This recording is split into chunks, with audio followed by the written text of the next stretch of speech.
So, where do gays retire? Let's dig into the top 10 affordable gay retirement destinations, starting at number 10, John. All right, and we have a tie for number 10. The first number 10 is Huntington, West Virginia. It scores the lowest rent on this particular list of 10, coming in at $870 a month for a two-bedroom, two-bathroom apartment. It has the lowest median and average incomes on this particular list as well, coming in at $37,000 and $54,000 a year, respectively. It scored the 33rd position on the U.S. News and World Report list for the best retirement cities all across the U.S., and it ranks high on this particular list because of the housing affordability, coming in at 8 out of 10. The second number 10 is Lexington, Kentucky, coming up several times on all of our analysis lately. It's one of the most temperate climates on this particular list of 10 for those of you who need a more a less cold environment, but also a less hot environment. It's maybe like Goldilocks. It scored 48 out of 150 cities that U.S. News and World Report analyzed for retirement friendliness and readiness for all retirees. And it ranks high because of the house affordability, coming in at 7.5 out of 10. Yeah. Coming in at number 9 is Harrisburg, Pennsylvania. Harrisburg does have the highest cost of living of all the cities that are on this particular list, but it's almost right at the national average, coming in at 100.6% of the national average. What put it on this particular list is that it was number 1 when it came to U.S. News and World Report's best cities for retirement in the United States. Surprising anyone who's ever come from Pennsylvania. Right. It also ranked high because of its access to healthcare. It got a 7.9 out of 10 on U.S. News and World Report's list. You also may want to check out Stallions. That is the first gay bar John ever went to, and I think it's still there decades later. Decades. Let's tone it down there, Auten-Schneider. All right, coming in at number 8 is Milwaukee, Wisconsin. It has the highest home values on this particular list, coming in at $288,000 on average for a property. Has the highest median and average incomes as well on this particular list, coming in at $57,000 and $76,000 annually, respectively. It scored the 64th position on U.S. News and World Report's list for best retirement cities across the U.S. and ranks high because it scores a 7 out of 10 for housing affordability and 6.2 out of 10 for healthcare. This is the only state on this top list that hasn't expanded Medicaid program. So Medicaid that covers the gap for uninsured individuals who don't qualify for marketplace assistance, according to the ACA. Yeah, that's an interesting point. There are some honorable mentions that we have on the list that also fall in that. There are 10 states that do not have that Medicaid, what they call Medicaid expansion, which helps cover those individuals who are kind of stuck in the middle. That nebulous space for people who can't get health care and can't get a break. All right, coming in at number 7 is our second spot for Pennsylvania, and it's also a suburb of the city we've mentioned previously. So Carlisle, Pennsylvania is actually a suburb of Harrisburg. The reason why it showed up a little bit higher than Harrisburg is because it does have a slightly lower cost of living than Harrisburg. So it also, because it is included in the Harrisburg metro area, did come in number 1 on U.S. News and World Report's list for best cities in the United States for retirees. Exactly. And for those of you who might be curious, Belinda did not come from there. So you're listening to or watching Queer Money episode number 513. We're obviously continuing our most affordable LGBTQ plus friendly cities in all different shapes and sizes all across the USA. Today, we're obviously sharing the top 10 most affordable and LGBTQ plus friendly retirement locations for all of those who are considering where they want to retire when it's time to, retire. Last week, we covered the most affordable LGBTQ plus friendly small towns, or for those populations of 50,000 people or fewer. And some facts about this particular list. Most warmer states, okay, brace yourself. Most warmer states, those in the Sun Belt especially, are red or purple.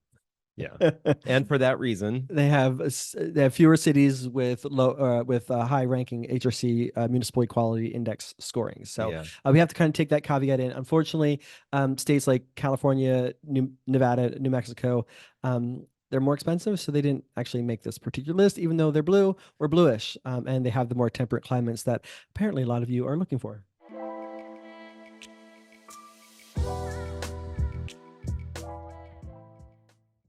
Right, coming in at number 6 is Cincinnati, Ohio.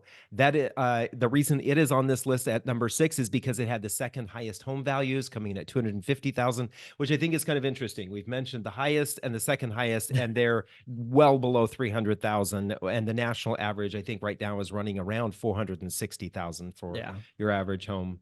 It also was the second highest median and average incomes, 57,000 and 75,000. It also was number 32 on US News and World Report's list of best cities for retirees. Coming in at number 5, giving us at the halfway point here, is Cleveland, Ohio. It has the lowest cost of living on this particular list, coming at 77.2% of the national average. It also has a great affordable housing complex for LGBTQ plus seniors. The place is called A Place for Us. Yeah.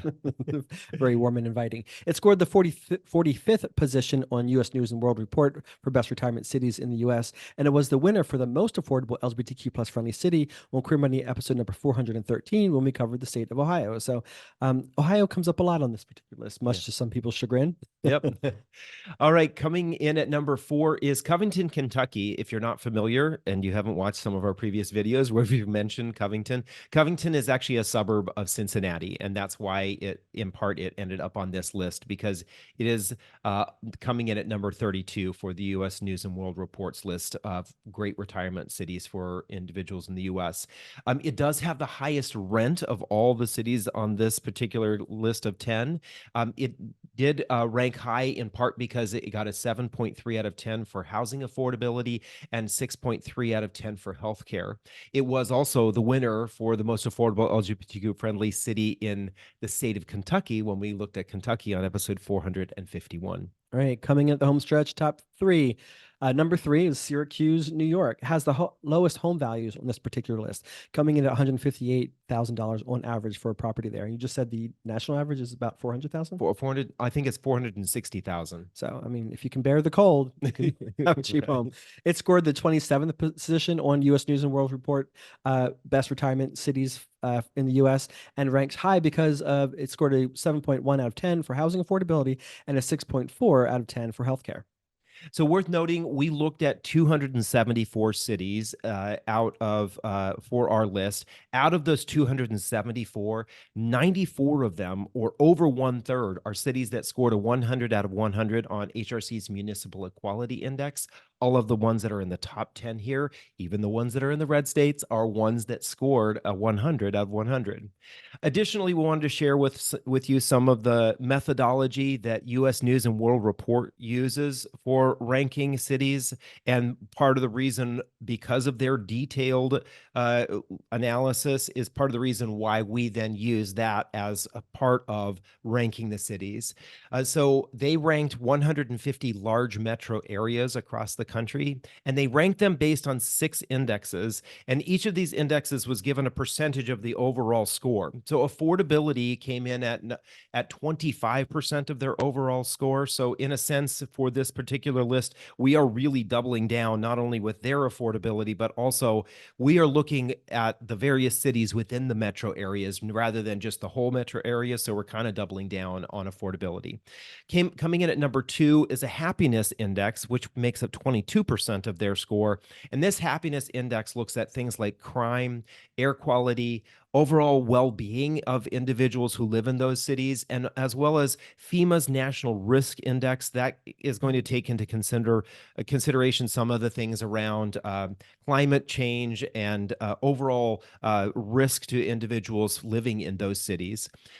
The third index that they looked at was the Healthcare Quality Index. That was coming in at 16%. And the way that they used, or the way that they came up with the various rankings for this, was they have a list. U.S. News and World Report has a list or a study that they look at cities that have access to good healthcare, ranking healthcare on their list that is either 50, 100 or 250 miles away from that particular city, as that's how they rank those. The fourth index that they use is a retiree taxes index. So they're looking at how much taxes are for individuals living in those states. Fifth is desirability. This is coming in at 13% of their score. And this is where we look at things like temperateness of weather. So how much is the weather kind of what people really want, access to that desirable weather, as well as access to things like restaurants, attractions, and drinking establishments, bars. I'm sure they probably don't have gay bars listed in theirs, but overall they're looking at bars or drinking establishments. And finally, coming in at 8% of their score is the job market, because we know so many seniors are still working, or many of us who, when we get ready to retire, may have a partner who's considerably younger than us, and they may still be working. So they included that. And we included those incomes in our listing as well, because so many of the LGBT folks will have to continue working in retirement. And because we know so many of you need the warmer climates, and most of this list does not take that into accountability, unfortunately, not as warm as you would like it, we have an honorable mentions where we're covering 5 honorable mentions this week. The first is Tampa, Florida, coming at number 25 out of our analysis. Birmingham, Alabama comes in at number 34. Atlanta, Georgia comes in at number 40, and we know that has a very populous Black population.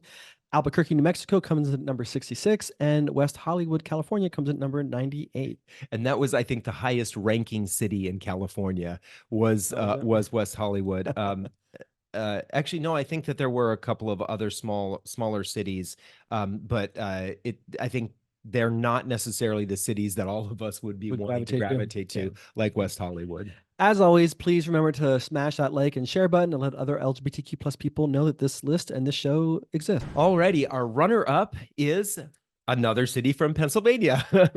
Actually, what was really interesting is that 7 of the top 10 cities on U.S. News and World Report's list of best cities in the U.S. for retirees were from Pennsylvania, which is really surprising to a lot of people. Yeah, even LGBT folks that I posted this in a couple of groups, and they're like, "What? It's crazy." Somebody from Pennsylvania. So then when we add our gay overlay on that, it kind of gets a little bit more exclusive for the Pennsylvania cities. Yeah, right. We did some of them out. Yeah. So coming in at number 2 is Pittsburgh, Pennsylvania.